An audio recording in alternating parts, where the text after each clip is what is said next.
একটা আলাদা খাদে এসেছি 210। এই দেখো উঠছে,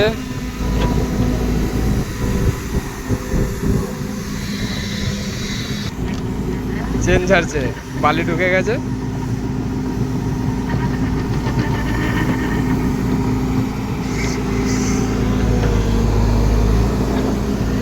ওপরে উঠছে।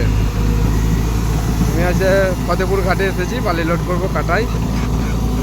এই নিক এই গাড়ি দাঁড়িয়ে আছে, লোড হবে। আর এই জেসিবিটা পয়েন্টে দাঁড়াবে যাতে ভালো বালি দেওয়া যায়। এই যে ওপরের নোংরা বালিটা সরিয়ে দেবে, নিচে থেকে কাটাইটা তুলবে। মৌসুমটা খুব ভালো, মেঘলা মেঘলা হয়ে আছে। আর বৃষ্টি হওয়ার সম্ভাবনা অনেকটা বেশি। চলো, এটা আমি দেখাতে চাইলাম, ভালো লাগলো।